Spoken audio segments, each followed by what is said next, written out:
Alors, imaginez un instant. Et si on pouvait gérer une économie, toute une économie, un peu comme on pilote une machine, en utilisant, et oui, les lois de la physique. C'est la promesse, assez folle il faut le dire, de ce qu'on appelle l'économie physique. Aujourd'hui, on va plonger là-dedans, on va décortiquer cette théorie et surtout la critique, mais alors la critique féroce qu'elle a provoquée. Franchement, il faut bien s'accrocher parce que c'est un vrai choc des idées qui nous attend. Tout part de cette question qui est vraiment au centre de tout.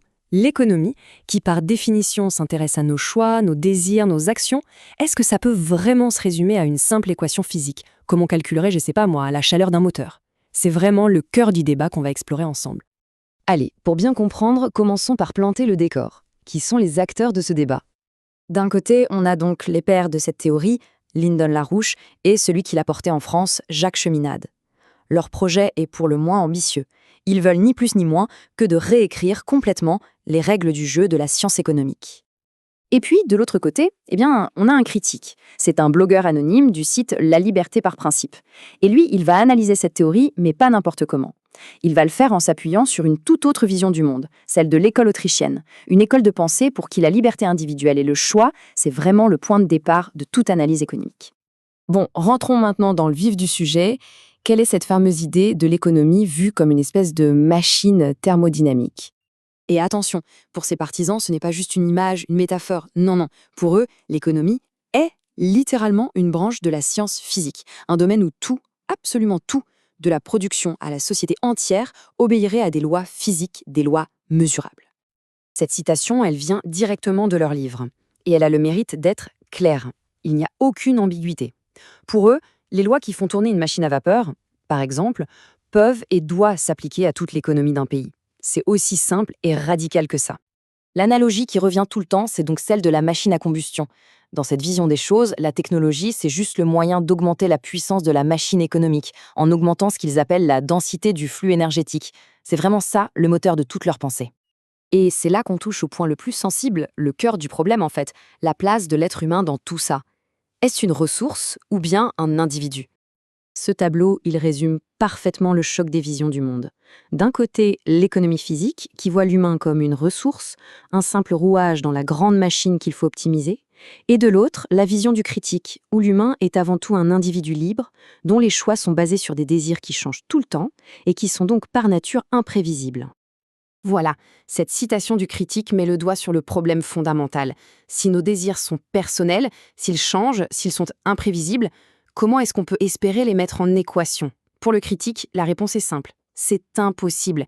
Et c'est justement ça qui rend l'économie humaine si différente d'un problème de physique. Alors maintenant, voyons un peu comment ce modèle se comporte quand on le confronte à la dure réalité. Le critique pose une question qui paraît toute simple, mais qui est en fait redoutable. Comment on mesure l'effort humain?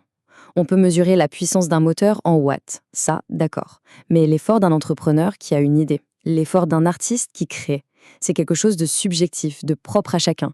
Essayer de réduire ça à une unité physique pour le critique, c'est juste passer à côté de l'essentiel. Pour mesurer l'économie, la théorie de LaRouche utilise un panier de biens standard. Mais le critique pose des questions de bon sens. Qui décide de ce qu'il y a dans ce panier? Et pourquoi ce serait le même pour tout le monde alors qu'on a tous des goûts différents? Pour lui, ce n'est pas de la science, c'est un choix purement arbitraire. Et là arrive ce que le critique considère comme le coup de grâce. Réfléchissons 2 secondes. La physique, ça marche parce qu'on a des unités de mesure qui ne bougent pas. Un mètre, c'est un mètre. Point. Mais dans l'économie humaine, est-ce qu'il y a une seule chose qui soit constante? Le critique, en citant l'économiste Ludwig von Mises, répond par un non catégorique. Tout change. Absolument tout, tout le temps.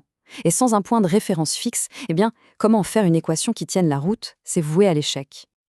Alors, après toute cette analyse, quel est le verdict final de notre blogueur? Le verdict est sans appel. Pour le critique, l'économie physique, en voulant tout transformer en mécanique, en ignorant la chose la plus importante, les actions humaines, les choix. Donc, au final, ce n'est peut-être même pas une théorie économique du tout. Mais l'implication qui est peut-être la plus inquiétante, d'après le critique, elle est politique.